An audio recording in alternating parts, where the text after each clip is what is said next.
attention to those people, then we can begin to make a difference in church, because everybody, for the most part, that we have a relationship with as Christians, and that's who we're talking about now, are Christian people. Right. The Christian people that we have a relationship with not only have a relationship with us in the business community, they have a relationship with us in church. And we as children of God who know better have to understand and continue to enforce what God says. I expect for you to love one another as Christ loves you. Yes. And Christ is not controlling for us. A batterer, by definition, is not the way that he is because he loves that person. Yes. A batterer is that way because he or she wants to be in control. Okay. So when we're around a person and it seems that their mannerisms or their disposition change farther to the other side than it normally is, then we as Christians owe them the responsibility of being attentive to them. Now, with a batterer in leadership, you better not say anything because of my position in this ministry, or where my title may have a problem. What does she do then, or he? What do they do then? Which is exactly the challenge in what I'm doing, because there are going to be a lot of doors that aren't going to be open for me. Okay. Because there are leaders who are the batterers. There are leaders in this city who are victims. Yes. And of course there are leaders who are bystanders who don't want to say anything. But for God's sake, for Christ's sake, for the sake of the kingdom, we have to challenge leaders to stand up and do what God said. Yeah. Because I can't imagine a God who would allow a person to be battered by someone who would then turn around as the cycle goes and says, honey, I love you. And I did that because I love you. I just don't believe that God would ordain that. And so we have to challenge leaders to do what God said do. Not just get up and preach on Sunday and hype the people and then leave and let it be over, but to deal with them where they are. We talk about drug abuse. Yes. We talk about alcoholism. Yes. It's time that we talk about domestic violence. So if I come to my pastor or the elder of my ministry and I have this situation, I have this problem, should they go to the battle? Or that's dangerous? Should the pastor? Whoever. If the batterer, or I'm being the one being abused, and I'm crying out, and I finally got the encouragement just to go and talk to someone, is it wise to send them back and just pray about it, trust God, or what more should we do? It's funny that you say that, because what tends to happen in churches is the victim goes to the leader. Yes. The leader says, well, we need to have a counseling session with you and this person. Okay. That seems redundant or counterintuitive, because you're asking me to be open with the person who's abusing me that doesn't want anybody to know I'm being abused. So then it requires, from a leadership perspective, smartness. It requires being in tune with what exactly needs to be done. So there may be some independent counseling, but the leader needs to be empowered with the information to know what to expect, to know what to do. Because as it stands to reason, the batterer is actually looking for someone to say, listen, we're going to set some limits here. But if those limits are never set, then the batterer, just like a child, our children do what we allow them to do until we stop them. Right.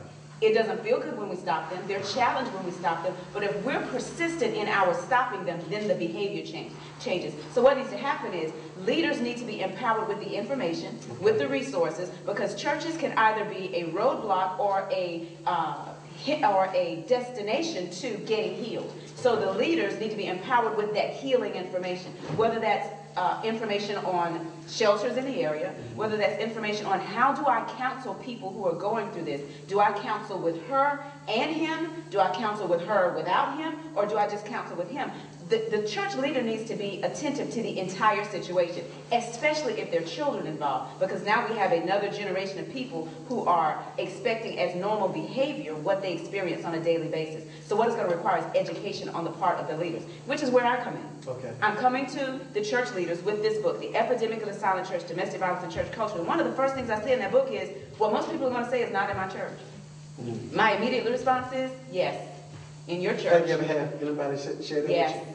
And I said, yes, in your church, and I'm here because someone from your church asked me to come here. Okay, now, names, not important. No names. But give us an example. Give us a testimony. What took place? I had a young lady who came to one of the first discussions about this who said, she sat there quietly, and being attentive as I am, because this is what God has given for me to do, I was aware in the back of my mind that we were going to have a conversation later, and so I directed a lot of the conversation toward what I believed she needed to hear in addition to what was going on in the conversation. And she said that she was being abused. You'd go to church, have a good time in church, they would pay their tithe and bring their offering, and her husband was a deacon in the church. In fact, he was the chairman of the deacon board. And so she had gone to the pastor to discuss what was going on, and he immediately dismissed her and said to her, "What are you doing that's making him so mad?" Well, this is what I tell my children. There is nothing that anybody can do to make you mad. People have only the amount of access to you that you allow them. So that, number one, that was wrong. Because what he then did was send her back into that abusive, volatile situation. And now, because this was the chairman of his deacon board, he had a conversation with that chairman. You can imagine what happened when he got home. Yes. And so it's about education for the leaders. So what do I do? The leaders have to be empowered with information and know how to handle it, and be not afraid to challenge even the biggest money giver, the best choir, the best singer in the choir, the best deacon on the deacon board. They've got to be challenged. They've got to be challenged. It's as, in a leadership perspective, we deal with, or leaders deal with their congregants much as parents deal with their children. And if I know that something's wrong, you may not realize that it may be as wrong as it is, but as the parent or as the leader, it's my responsibility to check you on that. It's my responsibility to make you acknowledge that. It's my responsibility to make you admit what you are. Because until the person admits what they are, there's not any change anyway. And so we're all wasting our time, wasting our energy, wasting our breath, wasting our resources until that person can say, "I know I'm wrong and I need help." But how do they get to the place where they know they're wrong? The leader has to be in a place where he knows the behavior is wrong and be willing to challenge that person to do the right thing. Okay, now, if I'm in that situation and I'm an abuser, if I can't get no help from the church, I'm crying out to my family, no one would not believe the deacon or the minister or the pastor or the minister of music in the church will help them. Where can I go? What information? Where can I go? The most important thing that can be said for anyone who's being abused is to start working on a plan. What type of abuse before we go there?